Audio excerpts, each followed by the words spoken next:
Perjalanan pendakian itu rasanya panjang sekali karena berkaitan dengan bunyi gemuruh dari erupsi Gunung Dukono pada saat itu. Dan bunyi erupsi itu benar-benar luar biasa mengikuti detak jantung kami. Jadi setiap dia menggelegar dan menggemuruh, itu mempengaruhi detak jantung kami dan langkah perjalanan kami di setiap pos tersebut.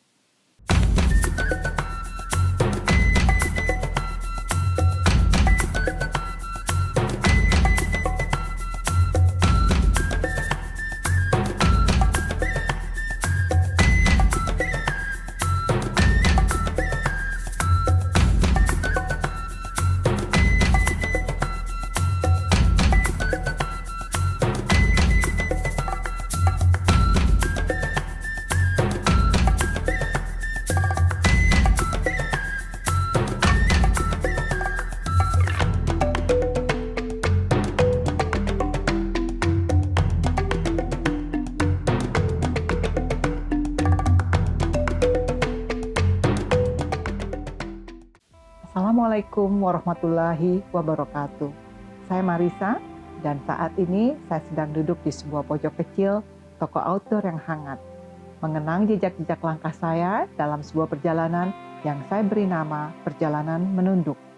Bukan karena saya lelah atau kalah, tapi karena saya ingin belajar rendah hati dari jalanan-jalanan asing yang tidak pernah menyuruh siapapun untuk sombong.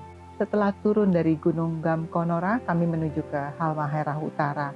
Kami sempat menginap semalam di Halmahera Utara untuk melanjutkan ke Tobelo. Di Tobelo kami melakukan pendakian ke Gunung Dukono. Gunung Dukono memang ketinggiannya hanya sekitar 1.371 meter di atas permukaan laut, tapi dihitung dari 0 meter di atas permukaan laut. Perjalanan dari Tobelo menuju ke kawasan perkebunan, kami menggunakan VR. Di perkebunan kami masih menemukan 2 ekor ular melintas, tapi tidak mengganggu kami karena kami berada di atas VR, dan kami akhirnya berhenti di suatu titik di mana VR tidak diperbolehkan lagi masuk ke dalam hutan. Dari situ kami menempuh perjalanan dari pos 1, pos 2, pos 3, pos 4, dan pos 5. Perjalanan pendakian itu rasanya panjang sekali karena berkaitan dengan bunyi gemuruh dari erupsi Gunung Dukono pada saat itu. Dan bunyi erupsi itu benar-benar luar biasa mengikuti detak jantung kami. Jadi setiap dia menggelegar dan menggemuruh, itu mempengaruhi detak jantung kami dan langkah perjalanan kami di setiap pos tersebut. Perjalanan menuju ke pos 5 adalah perjalanan yang sunyi, nyaman, dan sepi. Dari pos 5 sambil menikmati makan siang, kami mengamati arah angin yang ada di sekitar puncak Gunung Dukono. Andai kata arah angin itu bergerak ke arah yang memungkinkan kami menyusuri kaldera atau sekitar kaldera, paling tidak jarak aman adalah 3 km sebelum kaldera, alangkah indahnya kami akan berada di sekitar erupsi yang sedang bergemuruh dan dengan suara dentuman yang sungguh dahsyat. Kami berada di area itu dan rasanya luar biasa. Pengalaman pertama saya berada di sekitar gunung yang sedang mengalami erupsi adalah pengalaman yang tak terbayangkan. Saya membuat catatan kecil mengenai hal-hal teknis yang berkaitan dengan pendakian kami ke Gunung Dukono. Di antaranya, kalau boleh berkenan membaca, saya akan membacakan sedikit bagian dari hal itu. Pendakian dimulai dari Desa Ruko, melewati zona hutan pada ketinggian 500 meter, hingga gulma tinggi pada 800 meter. Lalu menuju ke area tanah lapang berpasir hitam, yaitu sekitar menjelang ke kaldera.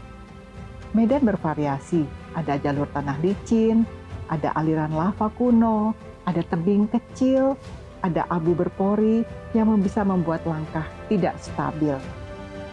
Total perjalanan naik sekitar 3,5 km memakan waktu 3,5 jam. Buat saya yang lansia, itu lebih lama dari 3,5 jam. Dilanjutkan dengan 1 km ekstra untuk mencapai sekitar bibir kawah. Resiko dan kesulitan teknis yang saya amati adalah akses ke rim kawah berbahaya. Letusan kecil bisa menjatuhkan bom lava. Memang jarak yang aman adalah sekitar radius 1-3 km. Kami berada di radius 3 km sebelum kawah. Tingkat kehati-hatian tinggi diperlukan saat melalui area tanah lapang. berisi butiran abu dan debu vulkanik yang bisa menyebabkan slip atau masalah pada pernafasan kita. Kondisi atmosfer ekstrim, suhu panas, udara penuh dengan debu, serta retakan dan tumbuhan rimbun menuntut kondusif dan kewaspadaan yang tinggi. Bagi teman-teman yang ingin mendaki Dukono, perlu persiapan dan logistik. Perlengkapan wajib adalah helm, masker anti-gap, kacamata, jaket tebal, trekking pole, dan sepatu gunung yang kuat.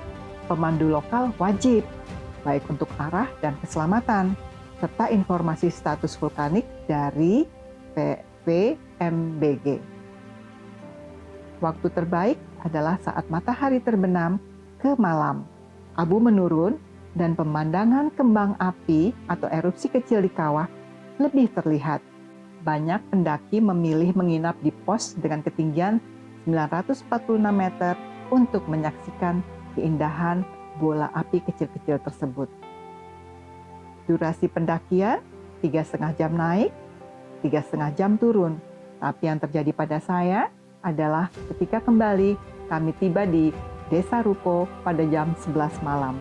Artinya, perjalanan ke Dukono, baik naik maupun turun, adalah tidak mudah. Dengan kondisi mendengar dentuman dan gemuruh erupsi Gunung Dukono. Aspek tantangan adalah medan licin, berbatu berabu, cuaca ekstrim, resiko letusan spontan, ada bom lava, ada hujan abu, dan kita perlu mental dan fisik yang tangguh. Jadi kita perlu mempersiapkan perlengkapan khusus, pemandu, dan monitoring dari Pusat Vulkanologi dan Mitigasi Bencana Geologi. Kita harus memantau secara rutin agar kondisi keamanan kita menuju sekitar 3 km dari kaldera itu cukup aman.